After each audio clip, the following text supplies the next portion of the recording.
So every generation, every culture, every time a group of people get together, anytime you see a human being in a place, you will witness the temptation to find meaning, to determine meaning. Every generation actually attempts to find meaning. And the way that they start, actually, is they attempt to define God first. Every culture, every generation, every group of people, every individual, in order to find meaning, you actually have to start with defining God. I did not grow up in the 70s and 80s. I am kind of just going off of some small cultural phenomenon that I have witnessed and evaluated, and so I'm going to kind of make an assessment of some different cultural messages about God, some different ways that through the decades we have tried to define God. So again, this is not based, I cannot tell you how much this is not based on any solid data. This is kind of my own personal evaluation here. So, so in the 70s, I think the 70s, they defined God as dead. God is dead. This is kind of the cultural definition of God. And it started to come to kind of fruition in the 60s, right? But then it arose really in the 70s. And this is actually, like, if you witness what was happening politically in our country, this comes to be really true. Specifically, two big things started to happen in the 70s. Number one, Roe v. Wade took place in 73, right? And so we don't have to have any sort of moral grounding to tell us what to do, right? This is we can take an unborn life because we are about protecting individual rights, right? But we forget about the rights of that child. So that's Roe v. Wade. That's one thing that happened. Another thing that started to happen, you started to see religious liberty start to like fail in the legal system, right? It started to get pushed down, and other things started to get emphasized over it. Like, these things were happening in the culture, and then there's just kind of this idea that God is dead, right? So that's one thing. In 80s, I'd say the cultural narrative. So God came back to life, but then he became a killjoy, right? So we don't like God because of the things that he tells us to do. And so there's really, you see an emphasis in the 80s on youthful rebellion, right? That's kind of the idea that comes out in heavy metal music. In fact, you get bands like Black Sabbath, like the name Black Sabbath, the idea that you could corrupt the day that is supposed to be holy, right? And these are things that start treating things of God like cavalierly, right? We see that in the 80s because God is a killjoy. God wants to kill our fun, and we should just be able to have fun, right? So then the 90s, interestingly enough, God's no longer a killjoy, but God wants you to be happy, right? And so you start seeing the rise of health and wealth preachers start to take root. How many books were authored in the 90s geared towards self-help, geared towards helping you kind of spiritually build yourself because you just need to be happy? This idea, and maybe you've heard this term before, but the idea of moralistic therapeutic deism, that God exists to kind of just help you make you feel good about yourself. So then in the 2000s, the narrative that we had is God is like us. God is like us in the 2000s. And so you get this idea of even God is just an overly emotional creator in the sky, right? He just has too many emotions and he gets mad about too many different things. In fact, he's a lot like you and me, and nobody's perfect, so maybe not even God is perfect, right? That's the cultural narrative that we get. And then in the 2010s, the decade that we just came out of, we started to get this narrative of God is always for the victim. God is always working for the victim, the person who has been oppressed in some way, shape, or form. God is always working for that person. And of course, a victim is however you define it. If you can define yourself to be a victim, then you can say God is for me, right? That's the idea. So, why do I do this? Why do I even talk about this idea? Because these cultural narratives about God, these stories that we say God is this, we actually use these to justify ourselves, to pursue whatever sort of identity that we want to pursue. So get this. If I can define God any way that I want to define him, then at the end of the day, I get the opportunity to justify myself in whatever pursuit I want to go after. So if I say, you know what, God wants me to be happy in the 90s, you know what I'm going to do? I'm going to buy the biggest house that I can buy, that I can afford. I'm going to live it up. I'm not going to be generous because you know what makes me really happy? Stuff. Stuff makes me really happy. and I just got to live my truth. I tell you what. So I'm just gonna strive for being happy. I don't have to obey God. I'm going to define God as the one who wants me to be happy. So just for what it's worth, this is not a new reality that we're working. So I want to share a quote with you. This quote is from the poet Voltaire, and he said, "In the beginning, God created man in his own image, and man has been trying to repay the favor ever since." Right? Like we come to God and we say, God, I think this is who you are, and because I think this is who you are, I'm going to kind of live this way. I'm going to justify myself and whoever I want to be. And so this is a thing that human beings have been doing since the garden. Now, what happened in the garden is, well, God creates. He tells us who we are, right? He gives us authority to rule creation. He builds this garden for us, this place where we can walk in his presence. And then what did humanity do? What did Adam and Eve do? Well, they kind of like put themselves in the place of God and said, no, we're going to make the rules.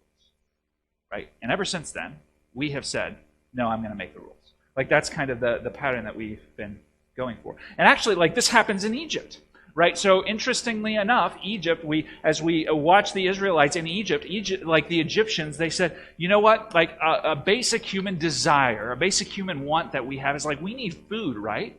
Well, when you walk by the Nile River and food can grow plentifully, and you recognize that you are being provided for because the Nile River is like flowing freely, and like, well, gosh, I guess because I want food and food being provided, I better like turn the Nile into a god, right? Like I should probably worship whatever the god of the Nile is because that's giving me what I want. That's giving me food, right? How about like power, military, like what it means? Like Egypt had all of its power. Egypt was a significant nation because it had this massive military. It had all of these chariots. And so you know what we're going to do? Like, I guess we should probably have a god of like warfare. A God who helps us to kind of justify ourselves in our power. We need to sacrifice to that God because he's kind of giving us this status that we want next to the nations around us, right? What about life? Like it seems that the sun rises in the sky and gives life to everything. You know what I think we should do? We should probably have a sun god. We should sacrifice to that God, right? And so every time it's like something that we want and we see it given to us in creation. And so then we see that thing in creation and we turn it into our God and then use that to justify our desires. So we define God by our desires and then so then what happens then is our reference point for who is God is our desires. And if my desires are different than your desires, then who is God? Like if our desires are what defines God, then who actually is God? And this pattern continues in pop culture. It's interestingly enough, like the way that pop culture refers to some sort of divine being is they use the term the universe. Like so they talk about God as the universe. You know, the universe really wants this for me, or I have to go out and find my purpose in the universe, or I'm going to ask the universe to kind of work out events in this certain way for me, right? And so I need to go find my purpose in the universe. I need to go discover my meaning in the universe. Like these are the things that are said, and at the end of the day, all we're doing is we're just taking our desires and imposing it upon God and saying that's God. And so this is humanity's problem. We find our identity in whatever we find most significant. We find our identity in whatever we find most significant. And so the issue with this is that we have no compass. We have no sense of where true north is. And therefore, we are kind of left to be swayed by whatever spirit of the age comes along. So if something else comes along and say, no, this should be your desire. You should chase after this desire. And say, okay, then I'm going to orient my life towards that, right? So what is the solution to this? Is it maybe like we need to find the best idea of all the ideas that are out there? But then like what determines what's best? Like how do you define what the best idea is? How do you even figure that out if you don't have any sort of objective reference point? You run into the same problem. So maybe then the solution is everybody should just do what's right in their own eyes. Like that's worked out before, right? What about maybe we could do this. Maybe we just need to find one really, really good human. Like one maybe even perfect human, and let them make the rules. You know what we did? We killed him. Like we put him on a cross, right? So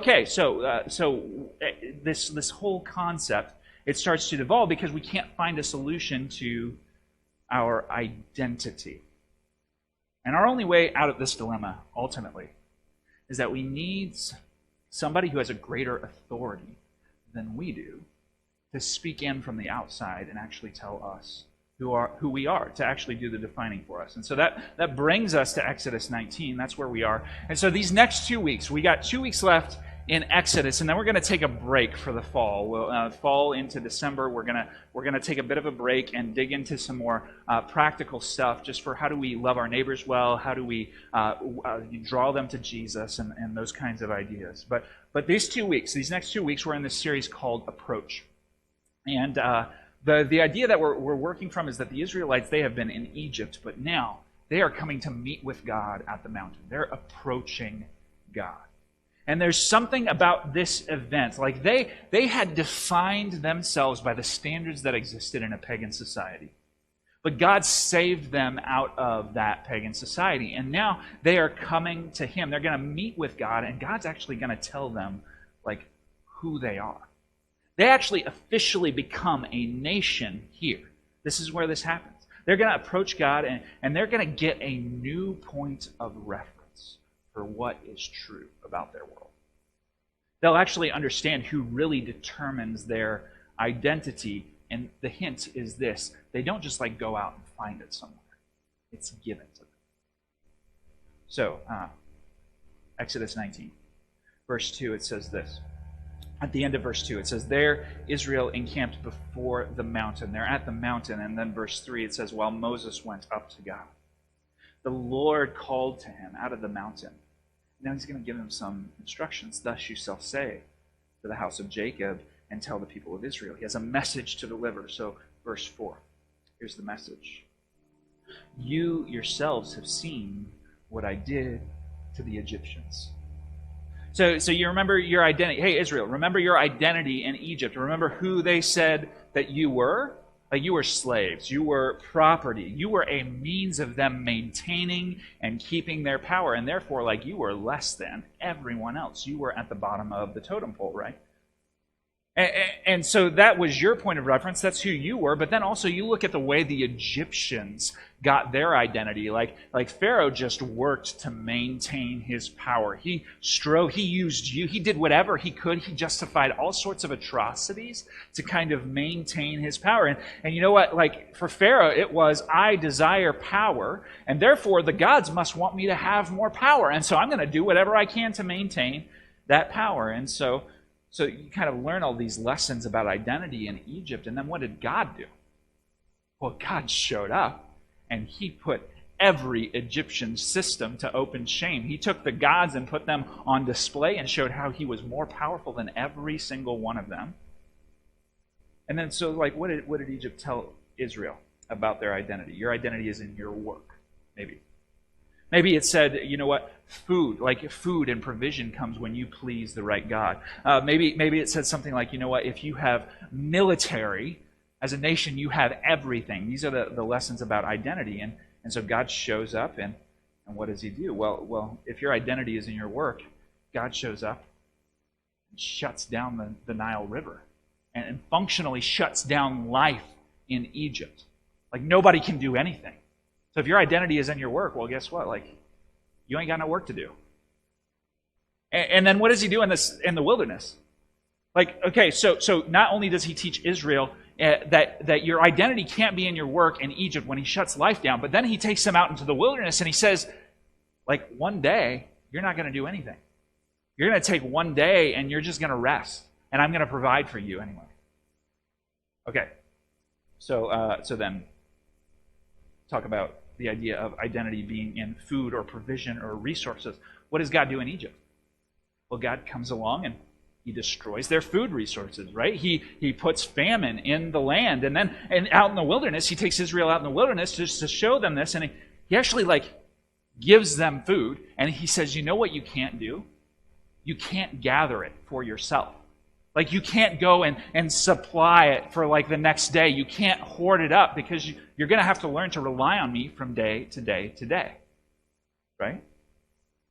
So So then maybe your identity is in having power, or maybe even the Israelites think like we need to have a strong military. So what did God do? Well, he took the Israelites to the edge of the Red Sea with this massive military force behind them, and they start walking through the Red Sea, and God shuts down the Egyptian military by letting the water seep into the dirt and create mud and lock up the chariot wheels and all of this stuff, right? He put the Egyptian forces, the Egyptian army, to open chains. So that's one thing that he did. And then in the wilderness, what does he do?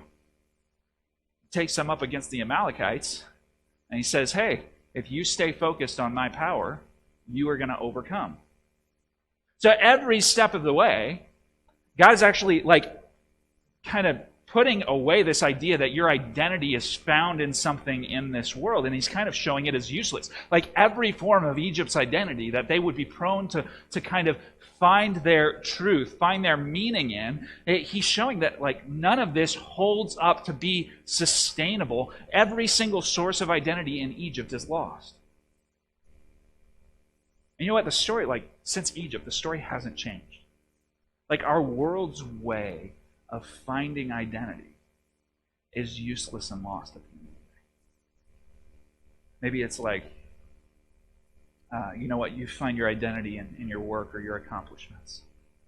Well, then what do you do when a pandemic comes and shuts life down? What do you do when the company restructures and they take your position out? What do you do when the business can't survive because of the changing economy? What do you do when they start taking advantage, when your bosses start taking advantage of your commitment and loyalty and abusing you as a resource in your company? Maybe you'd be tempted to find your identity just in the idea of progress, or maybe you want to associate with the collective identity of progress. Well, what do you do when your definition of progress doesn't end up lining up with your culture's definition? What do you do when the progress that you once worked for actually gets redefined by somebody else, and somebody actually starts to work against that because that's what progress means now? Maybe you want to find your identity in your family. What do you do when your family member betrays you? What do you do when your family won't meet your expectations? We live in a world of people who are trained to go out and find their identity by whatever seems most significant to them. And the reality is there's nothing new under the sun. We've been trying to find our identity in these things for millennia. And history shows that when these things become the foundation of our identity, what happens? They either leave people feeling betrayed and abused and empty, or they do end up making you happy, but at the expense of tons of other people. So this is what happens when we build our identity on whatever we find most significant. This is the result, actually, of the brokenness of our rebellion just running rampant in our world. This is what happens when we tell God, I'll decide what's good for you. I'll define what I want. And so God has now said to Israel, I'm going to take issue with this. And how does he do it? He confronts the Egyptians and he shames them in every way possible. And he says, Israel, you saw what I did to the Egyptians who functioned like this. And so the message to the Israelites is God has exposed your sources of identity as insufficient. When he showed up to the Egyptians, he exposed their sources of identity to be insufficient. This is actually Jesus. He points out this very same message when he talks about the guy who built his house on the rock and the guy who built his house on the sand. And he said, where's the rock at? The rock is on me and my commandments. That's where it's at. And everything else is the sand. And every time people build their houses on the sand, the winds come and the storms rage and the waves beat against that house and it falls down. So if this is true, if our sources of identity are insufficient, then the question is there something better? So let's watch what God tells them. It goes on in verse 4 and says, So you saw what I did to the Egyptians, and how I bore you on eagle's wings and brought you to myself.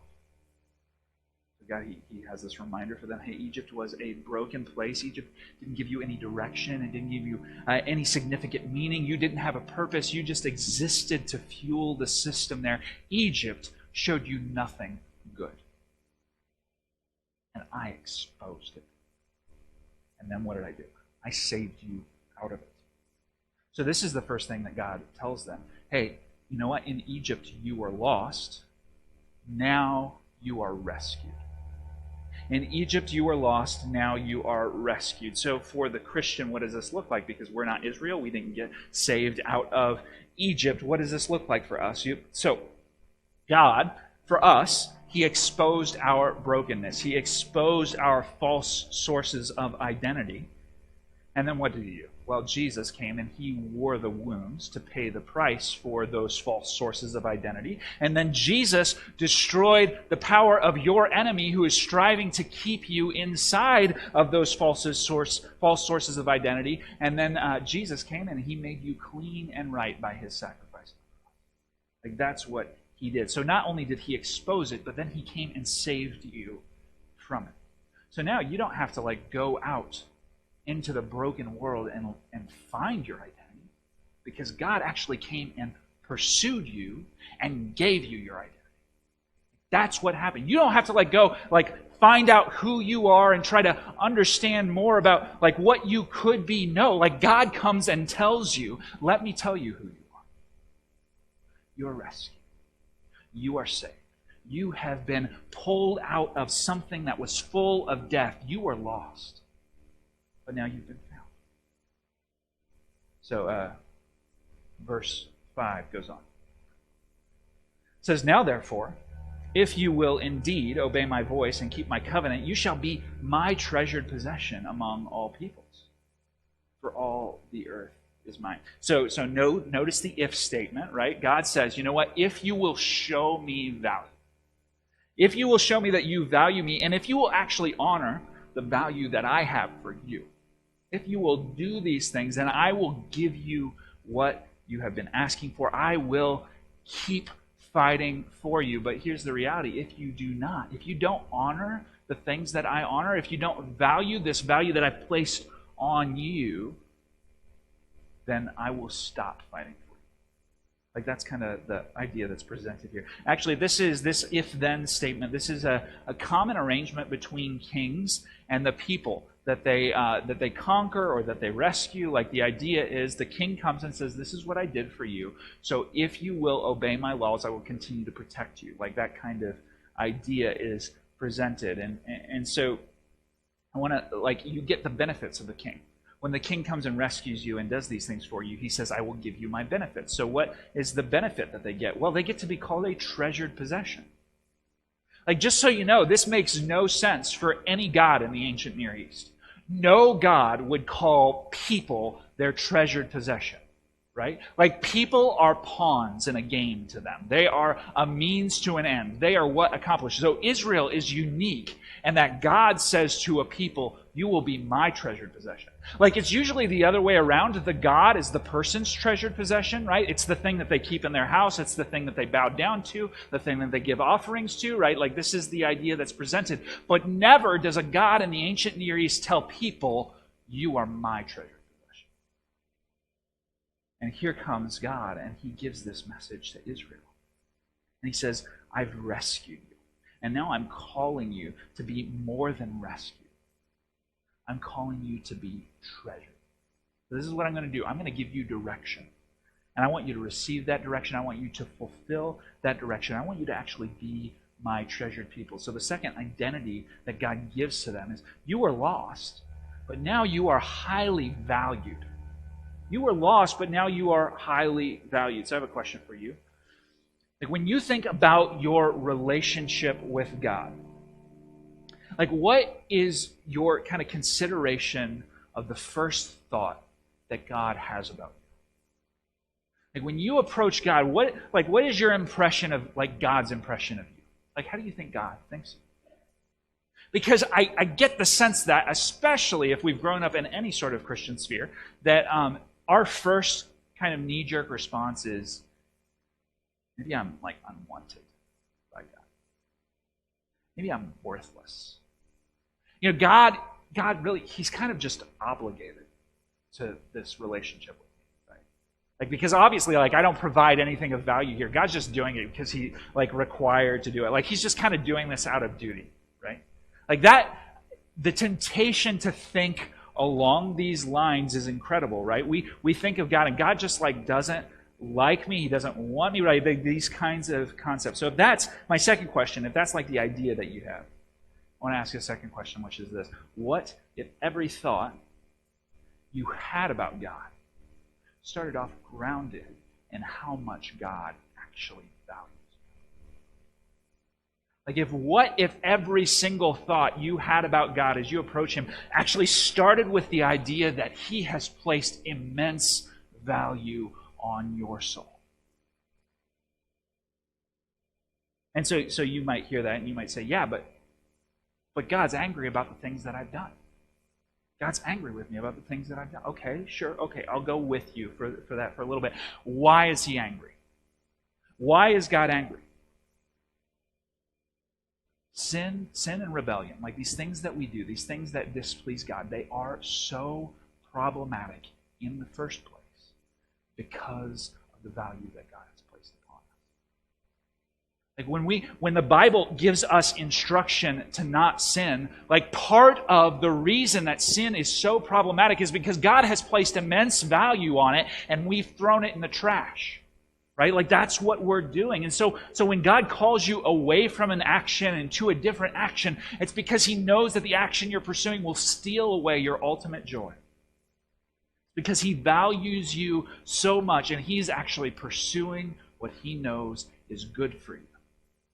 So every command to walk away from something and walk into life with Him, He gives that call because it actually leads to life.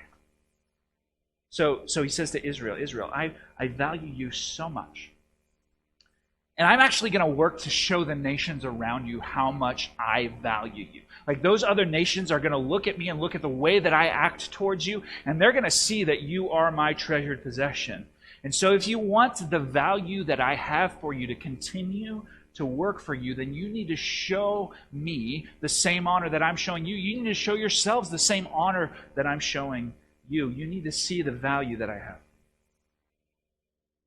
You know what? This is actually where Jesus changed the game, because in our brokenness, like we could never perfectly meet this if-then statement.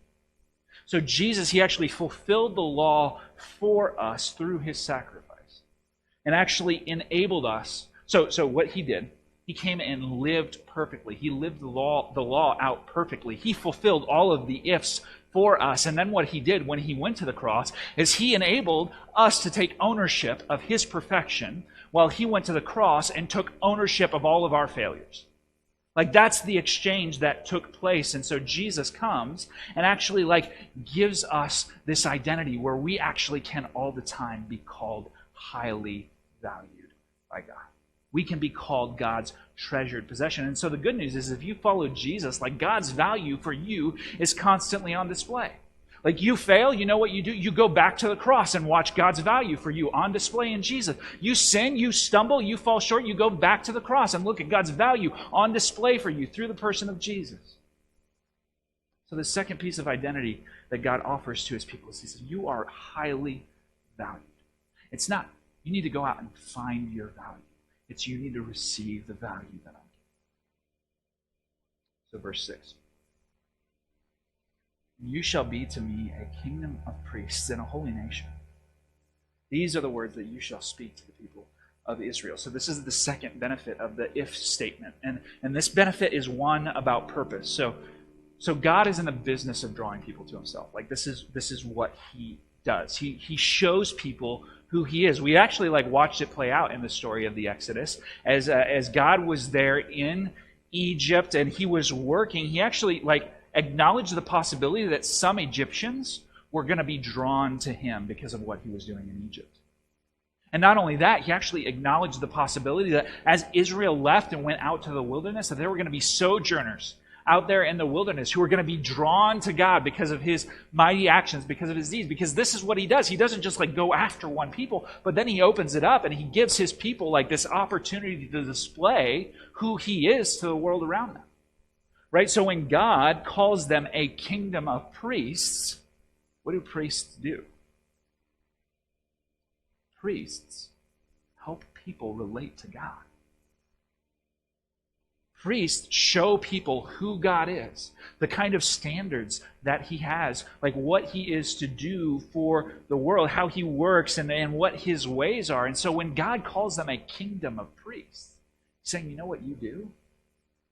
Like, I'm showing you who I am. But now, there is an entire world that does not know their Creator. And you are going to show them who I am. So you're the nation that I'm going to use to show the whole earth how to relate to me. You are the nation through which I'm going to communicate myself to the rest of the world. So get this, you, slave people, you people who were kind of defined by your reality in Egypt, I have chosen you. You are my special people. So I want you to imagine the significance. As they are hearing these words that Moses is relating to them, I want you to imagine the significance of what they're experiencing right now. The Creator of everything is telling this people that they are special, that they are chosen, that they are pursued, that there are millions of people around the world that he could have chosen to love, but he loved them, and now he wants to use them to show him to the rest of the world. We treat the idea of God offering us identity, offering us purpose, with kind of a cavalier attitude. But when God says, let me define you, that's a really significant moment, because the Creator of the universe reaches down and says, I can tell you who you are. You may be trying to find who you are. Let me tell you who you are. And that's what God says to the Israelites. You know what? In Egypt, it was hard for them to find a compelling purpose, but now the Creator who rescued you out of Egypt and who highly values you, he has now given you this purpose of showing, of introducing the rest of the world to their Creator. You're going to show the rest of the world who I am. And so what does he tell Israel? He says, Israel, you were lost in Egypt, but now you have true purpose. And this is true of our identity in Jesus. Like, we now have a purpose in which we exist, where Jesus brings us to himself, and then we're given this command to love God and love other people. And as we walk out into our world, like, we actually show the world who our God is, like who created them, what kind of God he is, a God who gives purpose, a God who highly values people. And so our words and actions, they're all geared towards one thing. Like, we show the world who God is. We show the world what it means to relate to God. 1 Peter 2, 9 and 10, it talks about this. It says, but, it's the same language that was used in Exodus, but you are a chosen race, a royal priesthood, a holy nation, a people for his own possession, that you may proclaim the excellencies of him who called you out of darkness and into his marvelous light. Like, you're going to go out and you are going to live and you are going to do deeds and you are going to speak words, and through all of these things, people are going to look at that and they're going to understand something about who I am. Once you were not a people, but now you are God's people. Once you had not received mercy, but now you have received mercy. God's given us purpose. So, verse 7. Moses, he came and called the elders of the people and sat before them, and he told them all the words that the Lord had commanded him. So Moses comes and tells them, hey, Israel, this is who you are. Like, you are saved. You are highly valued. You have like a real purpose here. Imagine for these people how meaningful it would have been to them to have somebody far more powerful than they were come and tell them, when everybody who had power over them before told them that they were dogs, that they were less than human. But now God comes and tells them who they are. He actually offers them an identity. Imagine how meaningfully this would land for them. God says to them, you are defined by my pursuit of you. You don't go out and find your identity. Egypt could not give you your identity. You were lost there. Let me tell you how you are defined. I pursue you. I pursue you. Watch how they respond in verse 8. All the people answered together and said. So we know what happens after this, right? Like, let's not talk about what happens after this right now, because we know kind of what happens to their heart. We know that they disobey later on, and maybe you don't know that, so I'll just kind of give you the spoiler alert. They don't keep this word that they say here, but recognize that they are so motivated in their hearts by what is told them, this identity that God gives to them, that they say, we're going to do it. All that the Lord has spoken, we will do. And so Moses reported the words of the people to the Lord. You know what? There's something compelling about the almighty creator of the universe coming to you and telling you, you know what? You may not be able to find your identity. You're never going to be able to find it yourself. Let me give it to you. Let me show you who you are. Something happens in their hearts in that moment. They say, we will do it. We will be these people. We will kind of receive this identity. We will live for this purpose. Okay, so what? So what? What do we do with all of this? So number one, our identity compasses keep changing. Every decade, we're given a new thing to pursue. In fact, right now, the way cultural progress is working, the way things change, like every 3 to 4 years, we have a new cultural pursuit that we could go after. A new thing that determines meaning for us. Every decade, we try to redefine God and kind of justify our pursuits. We're finding increasing ways to kind of let ourselves have and seek and pursue whatever it is that we want. And the reality is, this creates an incredibly confusing society and world. We are confused about what is true north. So, like the Pirates of the Caribbean, you have Jack Sparrow, and he has this compass. And the compass doesn't point north. It just kind of spins around in a circle. Why does it spin around in a circle? Because he doesn't know what he wants. Right? And whenever you give the compass to somebody, that compass, it never points north. It points to what the person wants most, right? That's the idea. This compass is a compass that we're handing to all of these people and say, what do you want most? Go and pursue that. Find your identity in that. And the issue is that none of these compasses actually have a north. They never actually point in a solid direction, and this creates a problem. This creates a really confused society. So what do we need? We need the one who made us to define us. We need the one who made us to define us. So number two, the one who made us leads with pursuit. So in this arrangement in Exodus 19, there are two things that happen, and we're going to get to the second thing next week, but I just want to give you an idea. God displays his power in a massive way to the people. It's terrifying. He utterly scares them. Before he does that, he tells them all of these words about their identity, everything that they are, everything that he's done for them. He leads with his pursuit. So John 3:16 tells us God so loved the world. God so loved the world that he gave his only son. God pursues people in the world. Jesus reveals to us God's love, and God says to humanity, you know what? You may have rejected me, but I am pursuing you. And this is what God has accomplished for us in Jesus. Now, some may have wandered and we have tried to find some identity for ourselves out in the world. We've tried to define God for ourselves, and we go and we seek and we try to find these different things. And the reality is that we need a God who says, no, I found you. I found you.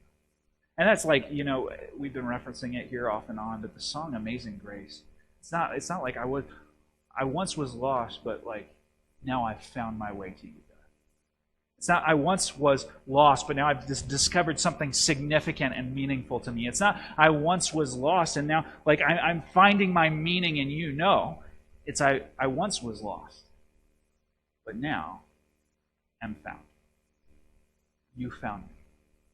I didn't find you. I don't define you. I cannot find you with this broken heart of mine. My only hope is if you find me. God pursued you. God rescued you.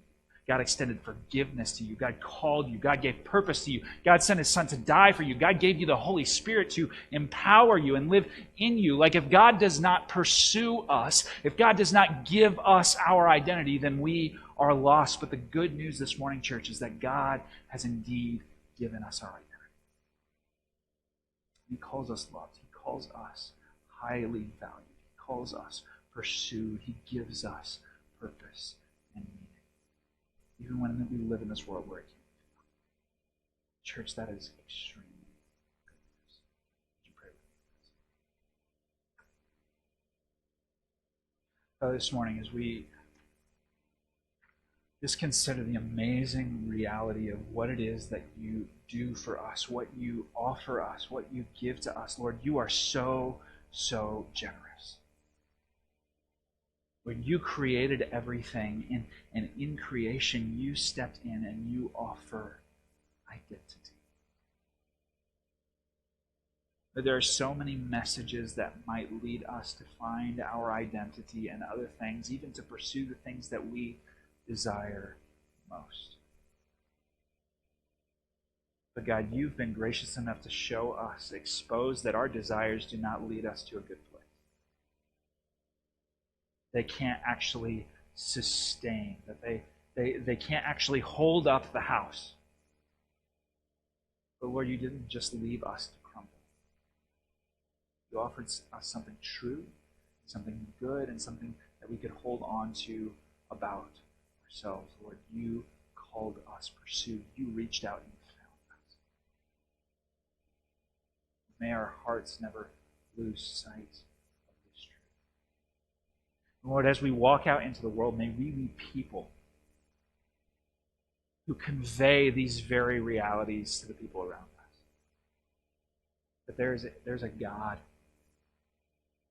who gives identity, who gives purpose, who gives meaning. And that he is seeking and pursuing and finding people.